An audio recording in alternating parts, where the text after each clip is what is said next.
Hello guys, welcome back to my YouTube channel which is Anusha Singh. And आज से हम start करेंगे अपना पेपर 1 जो कि बीएड फर्स्ट ईयर की बुक है। पहला पेपर है कंटेम्प्रेरी इंडिया एंड एजुकेशन के बारे में, जिसका हम यूनिट 1 सब टॉपिक पढ़ेंगे जो कि है constitution of India and education. मेरा नाम अनुषा है और आज मैं इस वीडियो में आप सभी को पढ़ाने वाली हूँ, नोट्स देने वाली हूँ और अच्छे वैल्यूएबल पॉइंट्स बताऊँगी, जिससे आपका एग्ज़ाम अच्छे से क्लियर होगा। इस क्वेश्चन को आप अच्छे से अटैम्प्ट कर पाएंगे और बहुत कुछ सीख पाएंगे।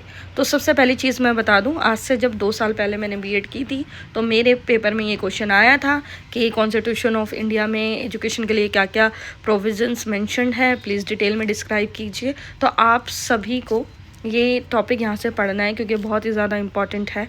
एंड आई होप आप इस वीडियो को पूरा देखें एंड अपनी नॉलेज इन्हेंस करें, एग्ज़ाम अच्छे से लिखें और सिर्फ एग्ज़ाम ओरिएंटेड ही ना पढ़े बल्कि इस वीडियो से कुछ सीखें और एक अच्छे और बेहतरीन टीचर बन के निकले। क्योंकि हमारा जो मोटिव है वो सिर्फ आपको एग्ज़ाम ओरिएंटेड पढ़ाना नहीं है, आपको ये सिखाना है कि एक अच्छे टीचर्स कैसे बन सकते हैं, कैसे आपका मोरल डेवलप हो, और बहुत चीज़ें आप सीखें इस वीडियो से और जितने भी तमाम वीडियो मैं लाऊंगी आप सभी को पढ़ाने के लिए।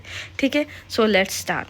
हमें सबसे पहले ये बताना है कि कॉन्स्टिट्यूशन ऑफ इंडिया और एजुकेशन कैसे रिलेटेड है, एजुकेशन के क्या क्या प्रोविजंस है जो कॉन्स्टिट्यूशन ऑफ इंडिया में मेंशन्ड है। ठीक है, let's start. This topic explains how the Indian Constitution supports and promote education.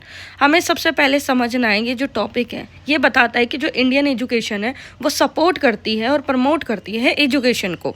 यानी एजुकेशन बहुत इंपॉर्टेंट है इंडिया में, इसलिए इसको कॉन्स्टिट्यूशन में मेंशन भी किया गया है और इसका प्रमोशन भी साथ साथ होता रहता है। ठीक है, जो एजुकेशन है is considered essential for democracy, equality, national development. अब ये लोग बता रहे हैं कि एजुकेशन है वो बहुत ज़्यादा इम्पॉर्टेंट है। ठीक है, हमारी डेमोक्रेसी के लिए, इक्वालिटी के लिए एंड नेशनल डेवलपमेंट के लिए। इसलिए हम जोर दे रहे हैं कि जो भारत के सिटीजन्स हैं, इंडियन सिटीजन्स हैं, वो पढ़ाई पर ध्यान दे, चाहे कोई बच्चा हो, स्टूडेंट्स हो या फिर कोई भी हो, लेकिन उन सबका एजुकेटेड होना बहुत ज़्यादा इम्पॉर्टेंट है, तभी हमारे कुछ फंक्शंस हैं वो अच्छे से हो पाएंगे। जैसे कि डेमोक्रेसी सबसे पहला फंक्शन है। आप देखिए, जनता के पास यानी इंडियन सिटीजन्स के पास राइट है कि वो अपनी गवर्नमेंट को चूज़ कर सके, वो अपने रूलर को चूज़ कर सके। ठीक है, तो अगर इंडियन सिटीजन्स पढ़े लिखे होंगे तो वो अच्छी गवर्नमेंट चूज़ कर पाएंगे। वो रिलीजन, रीजन, कास्ट वास्ट पॉलिटिक्स से हट के इशू बेस्ड पॉलिटिक्स पर ध्यान देंगे। वो चाहेंगे कि जिन्हें वो चुने वो उनके मतलब इश्यूज़ पर ध्यान दे, डेवलपमेंट करे नेशन की, ना कि इधर उधर उनका ध्यान भटका है। ठीक है, इसलिए जनता का पढ़ा लिखा होना बहुत ज़रूरी है और यही हमारा कॉन्स्टिट्यूशन भी कहता है। ठीक है, अगर आप ही सोचो, कोई भी गवर्नमेंट है, सेंटर या स्टेट, कोई भी पॉलिसी बनाती है, कोई भी एक्ट बनाती है, अगर आप पढ़े लिखे होंगे तभी तो आप उसको एनालाइज कर पाओगे, तभी तो आप डिस्कस कर पाओगे कि क्या वो जनता के फेवर में है या अगेंस्ट में है। अगर अगेंस्ट में है तो सिटीजन्स के पास राइट है उसको प्रोटेस्ट करने का उसके अगेंस्ट। ठीक है, और गवर्नमेंट को ये सजेशन देने का कि ये हमारे लिए अच्छी नहीं है, आप इसका मतलब इसको इम्प्रूव करो, तब जाके इसका एक्ट बनाओ। ये सारी चीज़ें तभी पॉसिबल हैं, हमारी जनता तभी जागरूक है क्योंकि उनका अगर पढ़ी लिखी होगी तो जनता ज़्यादा जागरूक होगी, और अगर कम पढ़ी लिखी होगी जनता किसी भी देश की तो वहाँ पे डिक्टेटरशिप होगी कि जो डिक्टेटर ने कह दिया वो जनता को ब्लाइंडली फॉलो करना है। इसलिए डेमोक्रेसी में एजुकेशन बहुत ही ज़्यादा ज़रूरी है, क्योंकि एजुकेशन है वो डेमोक्रेसी में हमें ये याद दिलाती है कि हमारे पास राइट है गवर्नमेंट को चूज़ करने का, हमारे पास राइट है गवर्नमेंट को गिराने का, हमारे पास राइट है कि पिछले नेता ने या पिछले पार्टी ने ये काम नहीं किया था तो हमें अब की बार सरकार बदलनी है। इसलिए एजुकेशन डे टू डे हमारे लाइफ में बहुत इम्पोर्टेंट रोल प्ले करती है। देन है इक्वालिटी।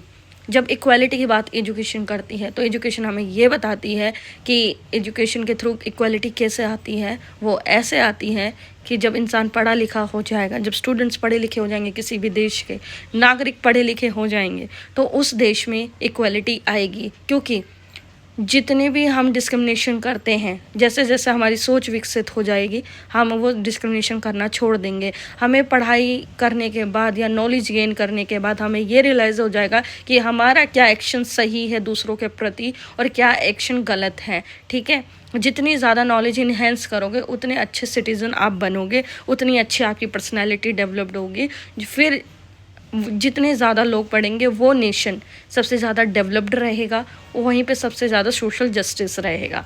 मैंने सोशल जस्टिस बोला है, सोशल इनजस्टिस नहीं, तो कंफ्यूज मत होना। ठीक है, आप जितना भी देखोगे कि गांव देहात में सबसे ज़्यादा डिस्क्रिमिनेशन होता है, चाहे वो कास्ट बेसिस पर हो, चाहे वो रिलीजन के बेस पर हो, चाहे वो रेस के बेसिस पर हो, जेंडर के बेसिस पर हो, क्योंकि उनके पास क्या नहीं है, ज्ञान नहीं है। इसलिए वो इन सारे स्टीरियोटाइप्स, इन सारे डिस्क्रिमिनेशन में उलझे रहते हैं और उनका जीवन इसी में निकल जाता है कि कौन अच्छा है, कौन बड़ा है, कौन गंदा है, कौन नीचा है। इसलिए लोगों का पढ़ा लिखा होना, स्टूडेंट्स का पढ़ा लिखा होना और हमारे जितने भी यूथ हैं, स्टूडेंट्स हैं, बच्चे हैं, सबका पढ़ा लिखा होना बहुत ज़रूरी है एक प्रॉपर इक्वालिटी के लिए। अगर समानता आ गई, अगर इक्वालिटी आ गई हमारे पढ़े लिखे सिटीजन्स में, तो कोई डिस्क्रिमिनेशन नहीं होगा, हमारी सोसाइटी इक्वल रहेगी। ठीक है, और जब हमारे पास डेमोक्रेसी अच्छी हो गई, इक्वालिटी आ गई हमारे पास, तब जाके हमारे पास नेशनल डेवलपमेंट हो जाएगा। नेशनल डेवलपमेंट एक ऐसी चीज़ है, अगर हम अपनी समुदाय, अपनी सोसाइटी पे ध्यान दें और ख़ुद को डेवलप करें, तो हमारे डेवलपमेंट से, कम्युनिटी के डेवलपमेंट से, हर एक वीकर सेक्शन के डेवलपमेंट से, हर एक व्यक्ति के डेवलपमेंट से हमारा नेशन डेवलप्ड होता है। और फिर इतना अच्छे एजुकेशन पाने के बाद हम अपना कंट्रीब्यूशन कर सकते हैं डे टू डे बेसिस पर। चाहे आप टीचर बने, चाहे इंजीनियर बने, कुछ भी बने, आपका कंट्रीब्यूशन नेशनल डेवलपमेंट की ओर जाएगा। ठीक है, नाउ इंट्रोडक्शन के बारे में बात करते हैं। सबसे पहली चीज़, education is the foundation of democracy. सबसे पहले यही ज़रूरी है कि एजुकेशन है वो डेमोक्रेसी की फाउंडेशन है। अगर एजुकेशन है तो ही डेमोक्रेसी है, अगर एजुकेशन नहीं रही तो डेमोक्रेसी भी नहीं रहेगी। आपके पास कोई राइट नहीं होगा, आपको कैसे बेवकूफ़ बनाना है, किस तरीके से बेवकूफ़ बनाना है। अनपढ़ लोगों को सबसे ज़्यादा बेवकूफ़ बनाया जाता है, आप सभी को पता है। इसलिए कहते हैं कि जो एजुकेशन है वो डेमोक्रेसी की फाउंडेशन है, क्योंकि हम चीज़ों को एनालाइज करते हैं, हम चीज़ों को डिस्कस करते हैं, हम देखते हैं कौन अच्छा है कौन नहीं। ये मैंने आपको पहले भी समझाया और अब भी समझा रही हूँ। ठीक है, the constitution of India gives great importance to education because it helps in. अब ये बता रहे हैं कि जो कॉन्स्टिट्यूशन ऑफ इंडिया है वो बहुत ज़्यादा इंपॉर्टेंस देता है एजुकेशन को, क्योंकि एजुकेशन जो हेल्प करती है वो करती है डेवलपिंग इंडिविजुअल पर्सनैलिटी। यानी जो व्यक्ति सब के पास ज़्यादा नॉलेज होगी, वो पढ़ा लिखा होगा, उसकी इंडिविजुअल पर्सनैलिटी भी उतनी ही अच्छी होगी, वो अच्छी लाइफ में उसके वैल्यूएबल ओपिनियंस होंगे, डिसीजंस होंगे, वो अपना मतलब अच्छी तरीके से चीज़ों को चूज़ कर पाएगा, डिसीज़न ले पाएगा अपनी लाइफ में और एक अच्छा नेशनल डेवलपमेंट में कंट्रीब्यूशन दे पाएगा। ठीक है, सेकंड है promoting equality and social justice. अगर कोई व्यक्ति पढ़ा लिखा या फिर कोई भी स्टूडेंट्स, बच्चे पढ़े लिखे होंगे, वो इक्वालिटी लाएंगे, वो एक दूसरे से मतलब ऊंच कौन है, नीच कौन है, ये तो मतलब जेंडर डिस्क्रिमिनेशन हो गया, रेस डिस्क्रिमिनेशन हो गया, कास्ट डिस्क्रिमिनेशन हो गया, रेजिडेंस डिस्क्रिमिनेशन हो गया, इन सारी चीज़ों से परे एक इक्वालिटी और सोशल जस्टिस को प्रमोट करेगा। बच्चा जान जाएगा साथ में कि नहीं, अगर मेरे साथ वाले के पास डिफरेंसेस हैं तो वो उसकी रिस्पेक्ट करेगा, ना कि rather than treating him with discrimination. ठीक है, तो इससे इक्वालिटी आएगी, पढ़े लिखे होने से इक्वालिटी आती है और सोशल जस्टिस आएगा, क्योंकि जब सोसाइटी ठीक तरीके से रहेगी तो सोशल जस्टिस होगा। ठीक है, then creating responsible and aware citizens. आप लोग रिस्पॉन्सिबल बनोगे, ठीक है, और सिटीजन्स अवेयर रहेंगे। अगर आपके आसपास के लोगों को नहीं पता आपकी सराउंडिंग है तो आप उन्हें समझाओगे। ठीक है, ऐसे ही एक रिस्पॉन्सिबल सिटीज़न बनता है। अब ये कह रहे हैं कि many articles of the constitution directly और इनडायरेक्टली डील विद एजुकेशन। मतलब बहुत से आर्टिकल है कॉन्स्टिट्यूशन में जो एजुकेशन से डील करते हैं डायरेक्टली और इनडायरेक्टली। सो देखते हैं कौन कौन से आर्टिकल हैं। ओके, सबसे पहला आर्टिकल आता है आपका article 15 clause 3 clause 4 clause 5 which is equality in education. ठीक है, जो आर्टिकल 15 है आपका, ये इंश्योर करता है कि सोसाइटी में इक्वालिटी हो as well as in education. जिस तरीके से हम सोसाइटी में इक्वालिटी को देखते हैं ऐसे ही हमारी एजुकेशन में भी इक्वालिटी हो। ठीक है, आर्टिकल 15 क्लॉज 3 सबसे पहले बोलता है कि allow special provision for women in education, यानी आर्टिकल 15 क्लॉज 3 कह रहा है कि वुमेन के लिए अलाउ है कुछ स्पेशल प्रोविज़न, यानी उनको रिजर्वेशन दी जाएगी एजुकेशनल इंस्टीट्यूशंस में।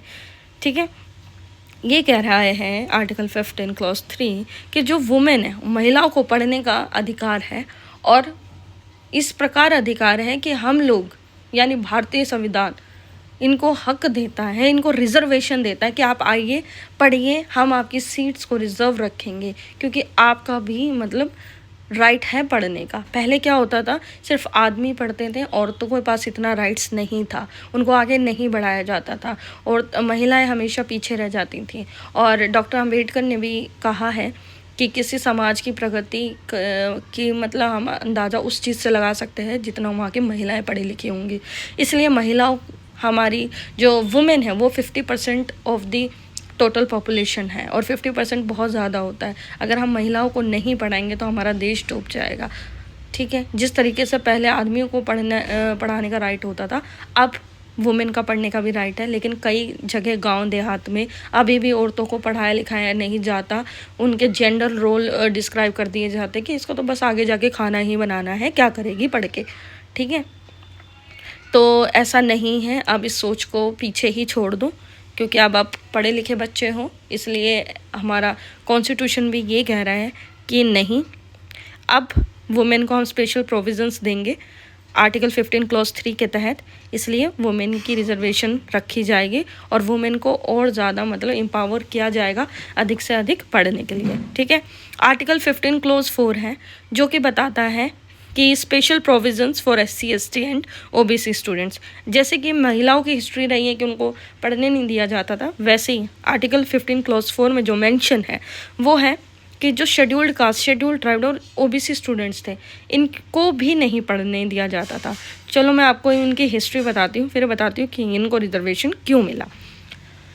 3000 साल से वर्ण सिस्टम चलता आ रहा है। ठीक है, ब्राह्मण, क्षत्रिय, वैश्य और शूद्र, ये 4 हैं, आप सभी को पता है। ठीक है, जो शूद्र था वो सबसे निचले तबका था, और जो बाकी के 3 थे, ब्राह्मण, क्षत्रिय, वैश्य, ये तीनों इस पे मतलब अपना काम करवाते थे, अपनी गंदी चीज़ें साफ़ करवाना, इनका एक्सप्लॉयटेशंस होता था, इनका हर तरीके से मतलब इनको स्लेव बना दिया गया था अपर 3 वर्न्स के लिए। ठीक है, तो इनके पास कोई राइट नहीं था ना पढ़ने का, इवन इनके पास कोई रिसोर्सेज भी नहीं थे जिससे खा कमा सके, इनका बस गुलामी करना था, ये सब था। और इसी वजह से कि ये चीज़ें ना हो, ये जो वीकर सेक्शन रहा है हमारी सोसाइटी का, इनको भी आगे जाके वही रिसोर्सेज मिले जो ब्राह्मण, क्षत्रिय और वैश्य के पास है, इनको भी वही एजुकेशन मिले जो ये 3000 साल से लेते आ रहे हैं। ठीक है, इसलिए हमारे कॉन्स्टिट्यूशन ऑफ इंडिया ने इनको स्पेशल प्रोविजंस दिए हैं कि इनको रिजर्वेशन मिलेगी एजुकेशनल इंस्टीट्यूशंस में, क्योंकि इनका जो रिप्रेजेंटेशन रहा है ना सोशली और एजुकेशनली बहुत ही बैकवर्ड रहा है, और इस आधार पे इनको रिजर्वेशन दिया गया है इंडियन कॉन्स्टिट्यूशन में। क्योंकि हम चाहते हैं, हमारा कॉन्स्टिट्यूशन चाहता है कि जितने भी वीकर सेक्शन हैं, SC ST और ये OBC, इवन OBC तो अब थोड़े बहुत निकल चुके हैं, लेकिन कई गांव देहात में आज भी SC ST और वही छुआछात, वही डिस्क्रिमिनेशन इनके साथ आज भी किया जाता है। इसलिए ये एजुकेशन तक पहुंच पाए, अपनी हालत को और अच्छा कर पाए और रिसोर्सेज गेन कर पाएँ, ये भी मतलब कंधे से कंधा मिलाकर उन लोगों के साथ रह सकें जैसे कि ब्राह्मण, क्षत्रिय, वैश्य, इन सब के साथ रह सकें, ताकि हमारी सोसाइटी इक्वल हो पाए, कोई ऊंचा कोई नीचा ना रहे, कोई ऊपर कोई नीचे ना, मतलब किसी भी प्रकार की कोई बाउंड्री सेट नहीं होनी चाहिए, सब मिलकर रहें, सब बराबर रहें। इसलिए इनके लिए प्रोविजंस लाए गए एजुकेशनल इंस्टीट्यूशंस में, इनकी रिप्रेजेंटेशन बढ़ाने के लिए वुमेन की क्लॉज 3 में और क्लॉज 4 में SC ST and OBC students की। फिर आर्टिकल 15 क्लॉज 5 कह रहा है कि इन दोनों समुदाय यानी वुमेन और SC ST and OBC students को रिजर्वेशन दी जाएगी एजुकेशनल इंस्टीट्यूशंस में। आई होप आपको समझ में आया। ठीक है, अब इम्पोर्टेंस क्या है, ये जो प्रोविजंस है हेल्प करते हैं वीकर सेक्शन की कि उनको अच्छी एजुकेशन मिले, जिससे हमारे समाज में वीकर सेक्शन आपका चाहे वुमेन हो, चाहे SC ST OBC हो, चाहे माइनॉरिटीज़ हो, ठीक है, बट माइनॉरिटीज़ वीकर सेक्शन में नहीं आती, इसलिए हम इनको इसी में इंक्लूड करेंगे, वुमेन और SC ST को। ताकि इनको एक अच्छी एजुकेशन मिल सके और हम अपने देश से इनइक्वालिटी हटा सके। और तभी हम जब सबको समान अवसर देंगे तभी तो इनइक्वालिटी जाएगी, ठीक है, तभी तो लोग एक दूसरे की रिस्पेक्ट करना सीखेंगे, ठीक है, सबकी डिग्निटी रहेगी। Now article 17 abolition of untouchability. Article 17 कहता है कि हमें अनटचेबिलिटी नहीं चाहिए किसी भी प्रैक्टिस में, किसी भी फॉर्म में, ठीक है। अनटचेबिलिटी मीन्स छुआछूत। पहले के लोग क्या करते थे कि जो शूद्र होते थे वो नाले साफ़ करते थे, रोड साफ़ करते थे, जितना भी गंदा काम होता था वो इन लोगों से कराया जाता था फोर्सफुली, और अगर ये नहीं करेंगे तो इनको मार दिया जाता था या फिर इनको मतलब इनका शोषण किया जाता था, ठीक है।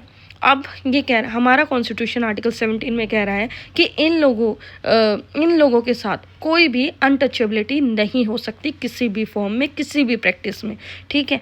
इन्होंने कम्प्लीटली बैन कर दिया उसको। अब हमें इसको एजुकेशन से कैसे रिलेटेड है ये आर्टिकल वो समझना है। अब अबॉलिशन ऑफ अनटचेबिलिटी आर्टिकल 17 में एजुकेशन के थ्रू ये इंश्योर करता है कि हम इक्वल एडमिशन देंगे इनको स्कूल एंड कॉलेजेस में, और इक्वल ट्रीटमेंट देंगे ऑफ ऑल स्टूडेंट्स। यानी आप आइए, इस वीकर सेक्शन से बच्चे आएँ, हम उनको इक्वल एडमिशन देंगे, इनका राइट है, हम इनको रिजर्वेशन देंगे पढ़ने का स्कूल्स में, कॉलेजेस में, ताकि सब लोग इक्वल ट्रीटमेंट कर सके एक दूसरे के साथ, ठीक है। इम्पॉर्टेंस क्या है, ये प्रमोट करता है डिग्निटी को, इक्वालिटी को, इंक्लूसिव एजुकेशन। इंक्लूसिव एजुकेशन वो एजुकेशन जिसमें बहुत से बच्चे अलग अलग डिफरेंसेस के साथ आकर फिर भी एक साथ एक क्लासरूम में बैठ के पढ़ाई कर सके, उसको कहते हैं इंक्लूसिव एजुकेशन। और ये क्यों किया गया है, वो इसलिए किया गया है ताकि बच्चों के मन में एक दूसरे के प्रति कोई नफरत ना हो, सब साथ बैठ के पढ़े, सब एक दूसरे के डिफरेंसेस को मतलब रिस्पेक्ट करे, कोई डिस्क्रिमिनेशन ना करे, एक दूसरे के साथ समझे, चीज़ों को समझे, अंडरस्टैंड करे कि ये डिफरेंस क्यों है, और उस चीज़ को रिस्पेक्ट करे, ठीक है। इसलिए ये आर्टिकल एजुकेशन से इस तरीके से रिलेटेड है। Now move to next on. Now article 17 होगा, हाँ। Article 21A right to education. जब हमारे फंडामेंटल राइट्स बने थे ना, तब ये आर्टिकल नहीं था, ठीक है, ये अभी जोड़ा गया है, अभी नहीं, मतलब 2002 में। Then article 21A was added by the 86th constitutional amendment act 2002। यानी ये 86th कॉन्स्टिट्यूशनल अमेंडमेंट एक्ट 2002 के तहत आया है, और ये बात करता है कि हमें चाहिए फ्री एंड कंपलसरी एजुकेशन। मतलब कि जो गवर्नमेंट है वो 6 से 14 साल के बच्चों को फ्री एंड कंपलसरी एजुकेशन देना गवर्नमेंट का ज़रूरी है। ये कॉन्स्टिट्यूशन का आर्टिकल 21A कह रहा है, और ये स्टेट की रिस्पॉन्सिबिलिटी है कि सिर्फ एक एजुकेशन ही नहीं देना एलिमेंट्री, बल्कि क्वालिटी एलिमेंट्री एजुकेशन बच्चों को देनी है, ताकि बच्चा बेसिक एजुकेशन ले सके और हमारे कंट्री में यूनिवर्सल एजुकेशन हो, और अनपढ़ता यानी हम इलिटरेसी को थोड़ा बहुत रिड्यूस कर पाए। ये एक स्टेप है, ठीक है, रिड्यूसिंग इलिटरेसी। फिर से बोल देती हूँ, आर्टिकल 21A में 86th कॉन्स्टिट्यूशनल अमेंडमेंट एक्ट 2002 के तहत आया, और इसमें free and compulsory education government का ज़रूरी है, कंपलसरी है कि 6 से 14 साल के बच्चों को फ्री एंड कंपलसरी एजुकेशन दी जाएगी जिसकी क्वालिटी अच्छी हो, ताकि बेसिक एजुकेशन अगर हर एक नागरिक को रहेगी तो नॉर्मल पढ़ना लिखना तो सीख जाएगा, ठीक है। और इसका जो इम्पोर्टेंस है वो ये है कि वो यूनिवर्सल एजुकेशन करना चाहते हैं और इलिटरेसी को जितना कम हो सके उतना कम करना चाहते हैं, ठीक है। Now article 28 religious instruction. अब आप सोच रहे होंगे कि ये आर्टिकल कैसे एजुकेशन से रिलेटेड है, तो आइए बताती हूँ। जो आर्टिकल 28 है ये बात करता है कि no religious instruction shall be given state funded institutions. यानी जो भी एजुकेशनल इंस्टीट्यूशन रहेगा जिसमें या तो सेंट्रल गवर्नमेंट फंड कर रही है या स्टेट गवर्नमेंट फंड कर रही है, वहाँ पे आप कोई भी रिलीजन के इंस्ट्रक्शन या प्रैक्टिस नहीं करा सकते, क्योंकि गवर्नमेंट का जो रोल है वो है सेकुलर रहना। गवर्नमेंट हमारी सेकुलर है, इंडिया है वो सेकुलर कंट्री है, तो उसका इंटरेस्ट किसी एक रिलीजन की तरफ शिफ्ट नहीं हो सकता है। देन नेक्स्ट पॉइंट है student can not be force to attend religious teaching. यानी स्टूडेंट्स को जोर ज़बरदस्ती करके कोई भी रिलीजन नहीं पढ़ाया जा सकता या सिखाया जा सकता, क्योंकि जो हमारा इंडिया है वो सेकुलर है, और इसलिए उसके जितने भी फंडेड इंस्टीट्यूशंस होंगे एजुकेशन से रिलेटेड, वहाँ पे कोई भी रिलीजियस इंस्ट्रक्शन नहीं होगा, और जोर ज़बरदस्ती बच्चों को पकड़ पकड़ के सिखाना भी नहीं होगा, ठीक है। और इसकी इम्पोर्टेंस है क्योंकि हम अपनी एजुकेशन को सेकुलर रखना चाहते हैं। हम नहीं चाहते कि हमारी जो एजुकेशन किसी भी धर्म की तरफ डाइवर्टेड हो, ठीक है। हमारी एजुकेशन सेकुलर होनी चाहिए, बैलेंस होनी चाहिए, हर धर्म की रिस्पेक्ट करे, बट झुकाव किसी भी धर्म की तरफ नहीं। एक बैलेंस अप्रोच के साथ हमें आगे बढ़ना है। Then article 29 protection of minority culture, यानी आर्टिकल 29 है वो प्रोटेक्ट करता है right of minorities to conserve their language script culture. यानी आर्टिकल 29 कह रहा है कि जो माइनॉरिटीज़ है, सबसे पहले समझते हैं माइनॉरिटीज़ होती क्या है।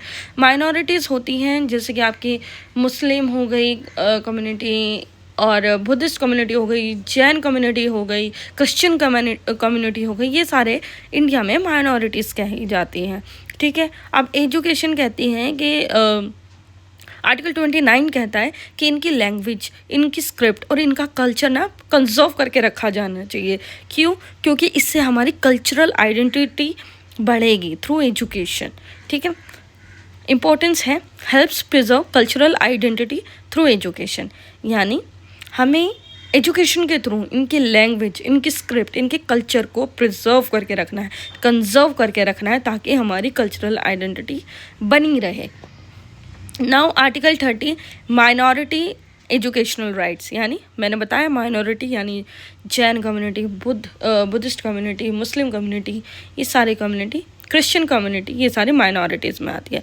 अब आर्टिकल 30 कह रहा है कि माइनॉरिटीज़ के पास ना राइट है इस्टेब्लिश करने का, क्या इस्टेब्लिश करने का, administrator educational institutions of their choice.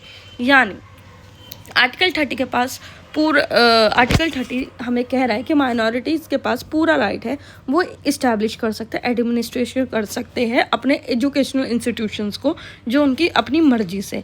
यानी कोई भी माइनॉरिटी अपना एजुकेशनल इंस्टीट्यूशन चला सकती है। और स्टेट की क्या ड्यूटी है? State can not discriminate against minority institution while giving add.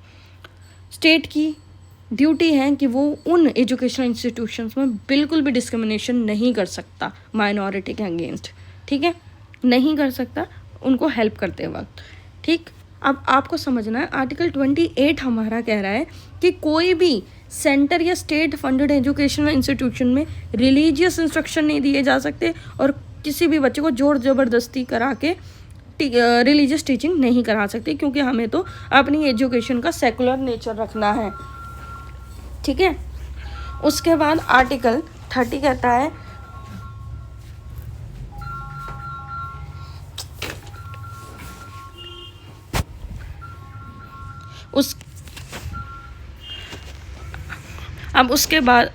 उसके बाद आर्टिकल 30 कहता है कि माइनॉरिटी एजुकेशनल राइट्स, यानी जो आर्टिकल 30 में ये है कि जो माइनॉरिटी है उनके पास एजुकेशनल राइट्स है कि वो अपना कोई भी एजुकेशनल इंस्टीट्यूशन खोल सकते हैं। जैसे कि मुस्लिम्स करते हैं कि अपने बच्चे को मदरसे में एजुकेशन देना, ये एक एग्ज़ाम्पल है, और उसमें कोई मतलब स्टेट गवर्नमेंट हस्तक्षेप नहीं कर सकती बिल्कुल भी, ठीक है।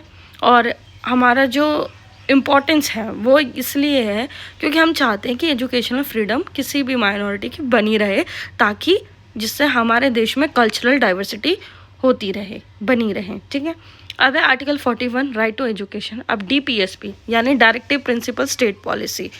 डायरेक्टिव प्रिंसिपल स्टेट पॉलिसी का मतलब होता है कि ये डायरेक्शन देती है स्टेट को यानी गवर्नमेंट को कि आपको कोई भी पॉलिसी या आपको अपना नेशन कौन सी डायरेक्शन में चलाना है, मतलब एक डायरेक्शन देती है, गाइडेंस देती है, ठीक है। आर्टिकल 41 कहता है कि आपको प्रोविजंस बनाने हो ना एजुकेशन से रिलेटेड, आप इन दो चीज़ों को देखकर बनाना। पहला है इकोनॉमिक कैपेसिटी और दूसरा है लेवल ऑफ डेवलपमेंट, यानी अपने देश की इकोनॉमिक कैपेसिटी देखो पहले, फिर हमारा लेवल ऑफ डेवलपमेंट क्या है, बच्चों का लेवल ऑफ डेवलपमेंट क्या है, उसको देख के एजुकेशन की पॉलिसीज़ बननी चाहिए, ठीक है। It is not enforceable by law but guides government policies.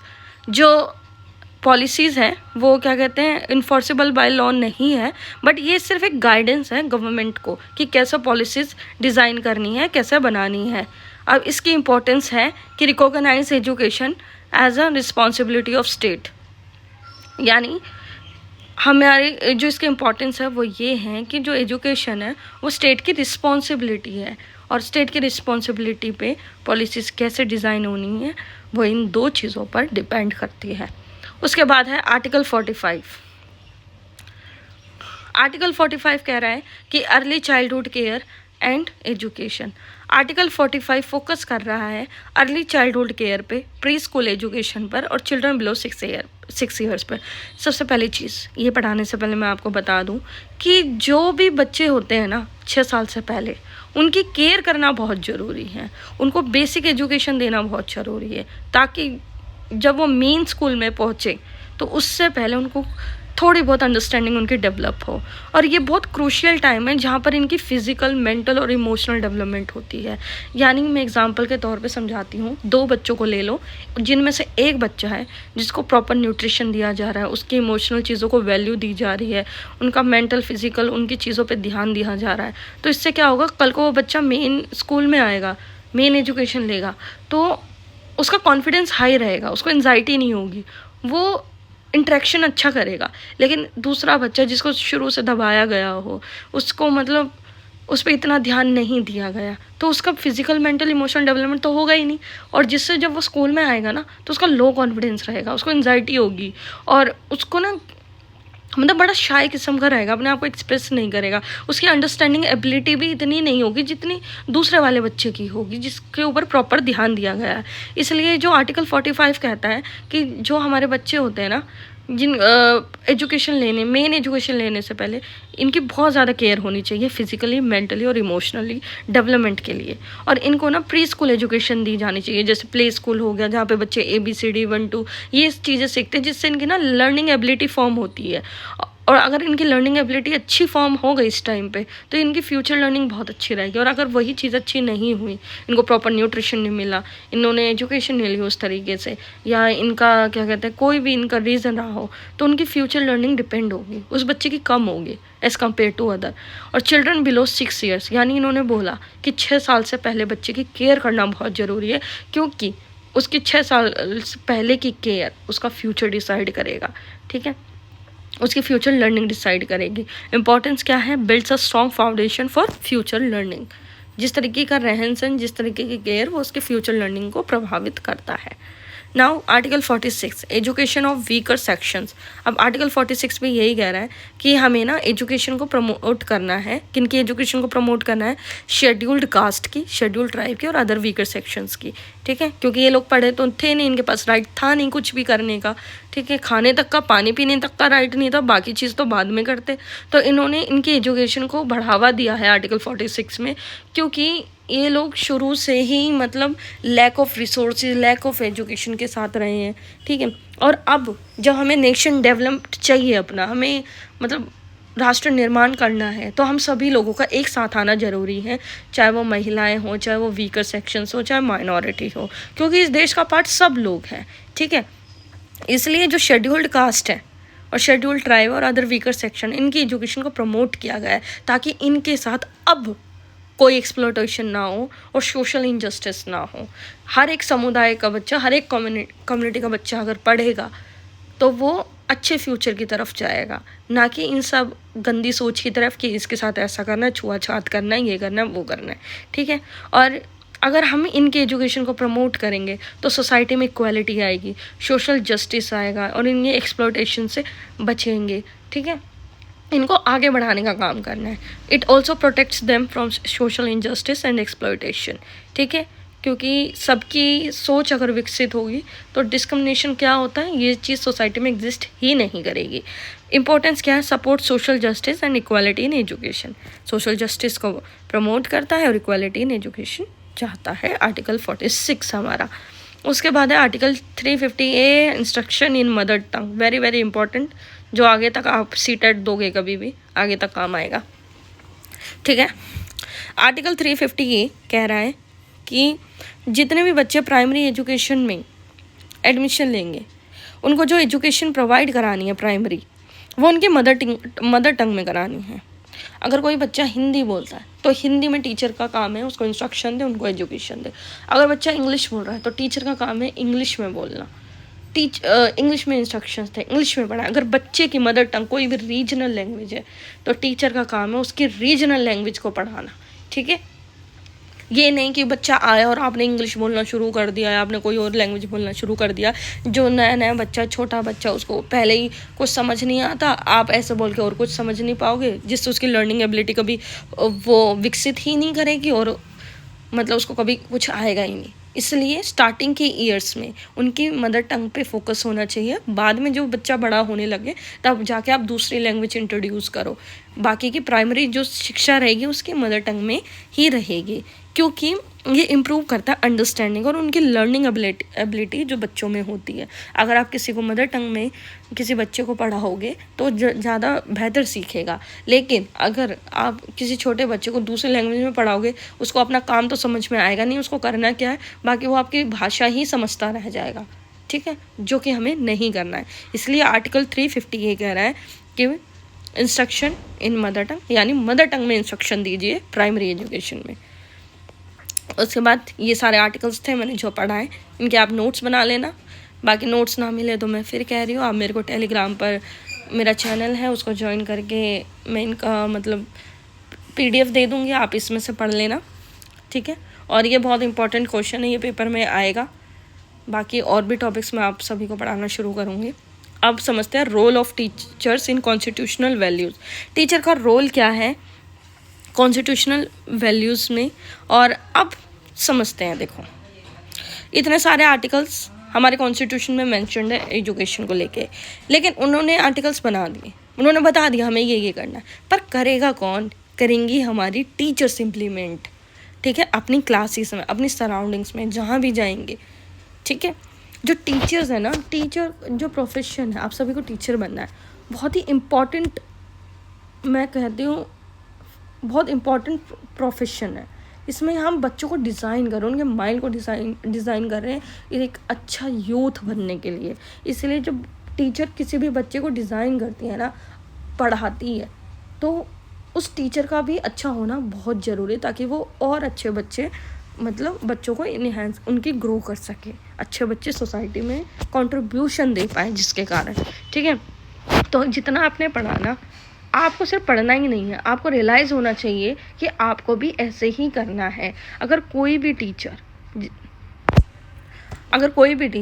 पढ़कर वो एक अच्छी बातें करती है अपनी क्लास में, जिससे क्या होगा, एक अच्छे बच्चे मतलब अपनी नॉलेज बिल्डअप कर पाएंगे, उनकी मॉरल डेवलपमेंट हो पाएगी, ठीक है, जिससे वो अच्छे, सिर्फ एक क्लास में ही अच्छा होना एजुकेशन नहीं होती।